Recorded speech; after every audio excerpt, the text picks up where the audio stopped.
السلام علیکم ورحمۃ اللہ وبرکاتہ۔ وعلیکم السلام ورحمۃ اللہ جی۔ جی حضور، میں برہانپور سے عرض کر رہا ہوں جی فرمائیے۔ کہ ہمارے برہانپور میں 1 تاریخ کو سید امین القادری صاحب ہاں اور مفتی کوثر حسن صاحب بلرامپور والے اور مفتی اسرار صاحب اور مولانا مصطفیٰ شریف ناگپور والے اور بھی دیگر لوگ آ رہے ہیں پروگرام میں۔ ہاں تو حضرت اس پروگرام میں شرکت فرمانا کیسا ہے، اس کی رہنمائی فرما دیجیے۔ اچھا، مفتی کوثر حسن صاحب کب سے ایس ڈی آئی والوں کے ساتھ بیٹھنے لگے؟ مفتی کوثر حسن صاحب نا؟ جی جی، مفتی کوثر حسن صاحب بلرامپور والے۔ اب رہنمائی میں تو ایسا ہے کہ مفتی کوثر حسن صاحب نے جب قاری ظہیر الدین نے علماء کونسل بنائی تھی جی تو اس کے جو اصول خلاف شرع تھے تو اس بنیاد پر خود ان کا ایک پرچہ بڑی سائز میں شائع ہوا تھا، اتمام حجت تامہ۔ جی ہاں، اور وہ قاری ظہیر الدین ایس ڈی آئی سے جڑا ہوا ہے، اور یہاں تک کہ 2000 کے بعد، سن 2000 کے بعد ایک پروگرام میں معاذ اللہ اس نے درود مقدسہ کو رسم بد یعنی بری رسم بولا، معاذ اللہ۔ ہاں، اب آپ سوچئے کہ درود شریف پڑھنے کا حکم دینا یہ تو سنت الہیہ ہے، اس کو رسم بد بولا، اور یہ تمام چیزیں وہ جانتے ہیں۔ تو پہلے تو انہی سے سوال ہونا چاہیے کہ کیا اتمام حجت تامہ جو آپ نے لکھا تھا تو کیا وہ تمام چیزوں سے قاری ظہیر الدین نے جو سوالات قائم کیے تھے توبہ کر لی؟ کہ آپ ایس ڈی سی والوں کے ساتھ جمع ہو رہے ہیں؟ بے شک۔ اور دوسری چیز یہ کہ امین القادری جو مالیگاؤں کے ہیں جی تو ان کی تو بے شمار خرابیاں ہیں، رابطے زدہ لوگوں کے ساتھ بیٹھنا، گستاخ صحابہ کے ساتھ بیٹھنا، یہاں تک کہ آپ جانتے ہیں کہ مفتی کوثر حسن صاحب کی شاید جانتے ہوں گے کہ ایک کتاب چھپی تھی شاید رضا اکیڈمی سے جب طاہر الپادری آنے والا تھا، جی لزوم نظام، ایک کتاب چھپی تھی جی جس میں طاہر کے کفریات گنوائے گئے تھے، وہ پیس کانفرنس کو لے کر جو اس نے ہرے راما ہرے کرشنا نمو بدھائے وغیرہ کے نعرے لگوائے تھے، اور علماء کے طاہر کے اوپر کفر کا حکم ہے۔ اب مفتی کچھ جو ہے پکا جو منہاجی تھا، جی تو اس کی مزار جو بنائی گئی ہے 2 مرتبہ امین مالیگاؤں جا کر فاتحہ پڑھتا ہے، معاذ اللہ رحمۃ اللہ تعالی علیہ منہاجی کو کہتا ہے۔ تو اب تو مفتی کوثر حسن سے ہی سوال ہونا چاہیے کہ ایسے آدمی کے ساتھ تم جو اسٹیج پر جمع ہو رہے ہو تو شرعاً یہ جمع ہونا کیسا ہے؟ جی ہاں، تو امین کے ساتھ جو جمع ہوتے ہیں نا، اس کے خرابیوں کو جاننے کے بعد تو یقیناً ان سب کا بائیکاٹ ہونا چاہیے۔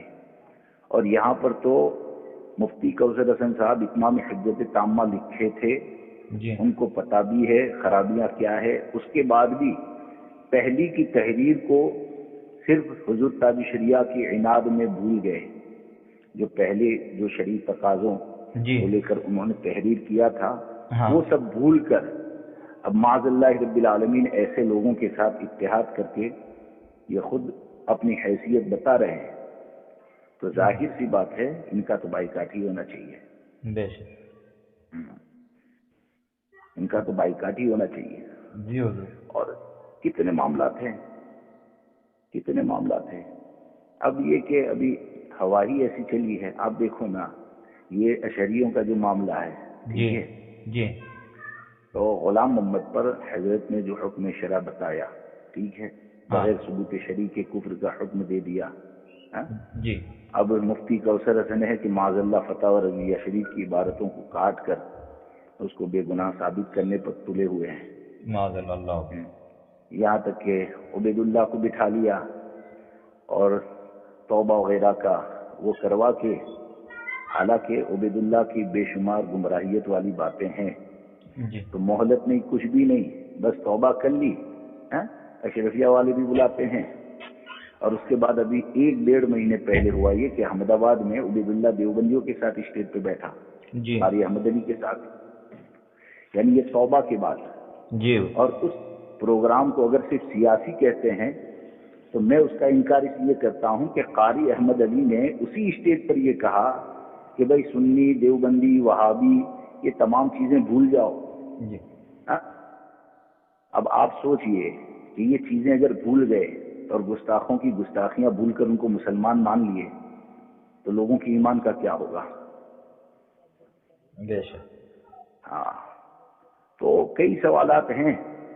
بہرحال معاملہ یہ ہے کہ یہ مرکز کے بغض میں کہیے یا حضرت کے حسد میں کہیے, جی ایسی راہ پہ نکل گئے ہیں کہ جو ہلاکت کی راہ ہے. تو ظاہر سی بات ہے کہ امام اہل سنت سے ہماری جو وفاداری ہے, جی اور حقیقت یہ ہے کہ امام اہل سنت سے ہماری وفاداری ہماری آخرت کی حفاظت کے لیے ہے. بے شک. ہاں, ایسے لوگوں کا بائیکاٹ کرنا ہی چاہیے کہ منہاجیوں سے ہمارا اختلاف یہ فروعی اختلاف نہیں ہے.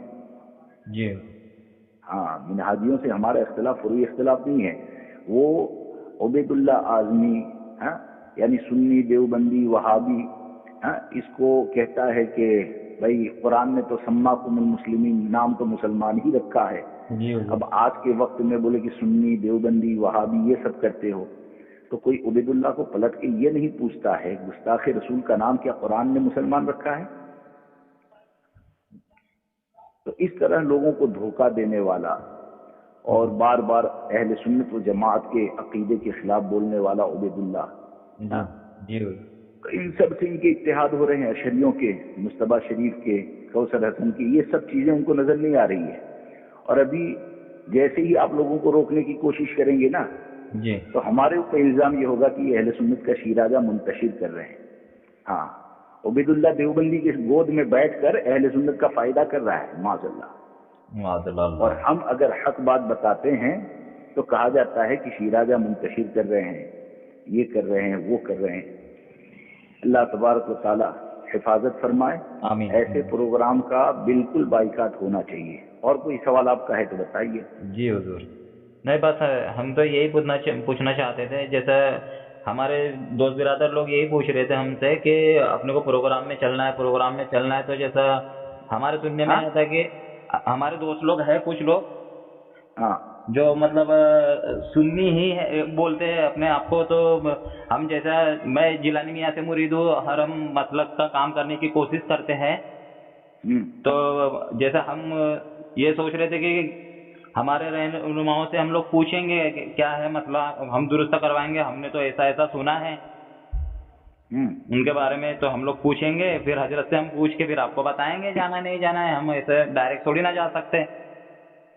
کون سکتی داری کون نہیں آ رہی, کیا خاص مسلک کے وفادار لوگ ہے بھی کی یا نہیں ہے. بس ہم آپ کسی بھی سلسلے سے تعلق رکھتے ہو, جی ٹھیک ہے, ہم سنی ہیں.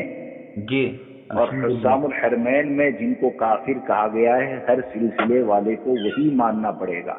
جی یہاں سلسلے کی بات نہیں ہے. جی امام اہل سنت نے جن پر کفر کے احکام لگائے ہیں جی, وہ ماننا ضروریات دین میں سے ہیں, ماننا ہی پڑے گا. بے شک. اب اس میں ڈنڈی مار کے پھر یہ کہ گستاخی صحابہ کے ساتھ بیٹھ جاؤ, اور مسلک اعلیٰ حضرت کا بھی تو چلن ہے نا, یہ نکالا ہے. یعنی صبح شام اعلیٰ حضرت کی تعلیمات کے خلاف کرو, اور پھر یہ کہ مسلک اعلیٰ حضرت کا نعرہ لگاؤ. اور پبلک بیچاری کنفیوز ہوتی ہے کہ مسلک اعلیٰ حضرت یہاں بھی بولا جاتا ہے, وہاں بھی بولا جاتا ہے. جی, حقیقت یہی ہے, حضور تاج شریعہ نے جن لوگوں کا بائیکاٹ کیا ہے, محدث کبیر نے جن لوگوں کا بائیکاٹ کیا ہے, ان سے دوری اختیار کی جائے. بے شک. اور ایسے لوگوں سے اگر دوری اختیار نہ کی اور ایسے پروگراموں میں جا کر اگر ان کی واہ واہی کی, جی, تو یقیناً یہ اپنی آخرت کی تباہی اور بربادی ہے. کیونکہ منہاجیوں سے اختلاف, دیوبندیوں سے اختلاف ہمارا یہ فروعی اختلاف نہیں ہے بلکہ عقیدے کا اختلاف ہے. بے شک. اور شاید مفتی کوثر حسن یہ تمام چیزیں بھول چکے ہیں. کم سے کم ان کو کوئی جا کر اتمام حجت تامہ والا پرچہ دکھا دے تو ہو سکتا ہے ان کی آنکھوں کی روشنی واپس آ جائے. جی حضور. ہاں اور کچھ؟ نہیں ٹھیک ہے حضور، بس یہی مسئلہ پوچھنا تھا. بچیں، جتنے زیادہ لوگوں کو بچا سکتے ہیں بچائیے. جی اللہ تعالیٰ جزائے خیر عطا فرمائے. مخالفت سے نہ ڈریں، سمجھ رہے ہیں؟ آمین. اگر اکیلے بھی ہو گئے لیکن حق پر قائم ہے تو انشاءاللہ نجات کا ذریعہ ہے. بے شک انشاءاللہ. اور معاذ اللہ اگر وہ نہ رہے نا تو ہزاروں فالوورس ہو جائیں گے تو وہ کیا کریں گے میدان محشر میں؟ چیز کے تھوڑی لے جائیں گے جنت میں. بے شک. ہاں تو اپنا کام ہے کریں، سمجھانے کی کوشش کریں، سمجھانا ہمارا کام ہے. جی حضور. منوانا یہ ہماری ذمہ داری نہیں ہے. جی تو اپنے جو امام اہل سنت کے غلام ہیں ان کو ایسے مکاروں سے بچائیے اور محفوظ کیجیے. اور امین کے تو کتنے معاملات ہیں، میں آپ کو فون پر کتنے گنواؤں. جی کہیں پر بھی آ کر بیٹھ جاتا ہے، کچھ بھی بول دیتا ہے، کچھ بھی کر لیتا ہے، اس کا تو کوئی ٹھکانہ ہی نہیں ہے. اب یہ کہ غلام محمد کو بے گناہ ثابت کرنے کے چکر میں یہ اشعریوں نے بھی بیڑا اٹھایا ہے. ہر مجرم کو لاؤ، سب چور کے چور جمع ہو رہے ہیں، کیا کریں گے؟ جی. اللہ ہم کو، آپ کو، تمام سنیوں کو گمراہیت سے بچائے اور ہمیں ہماری قیامت تک آنے والی نسلوں کو اہل سنت و جماعت پر، مسلک اعلیٰ حضرت پر قائم رکھیں. آمین. آمین. اور امام اہل سنت کی تعلیمات پر اللہ تبارک و تعالی ہمیں ہماری نسلوں کو موت نصیب فرمائے. آمین. اور کوئی بات ہے تو بتائیے. جی حضور. میری بات سمجھ میں آ گئی؟ جی جی میں نے جو حضور. کہا جی ٹھیک ہے؟ جی جی ٹھیک ہے ٹھیک ہے. ٹھیک ہے. السلام علیکم ورحمۃ اللہ. وعلیکم السلام.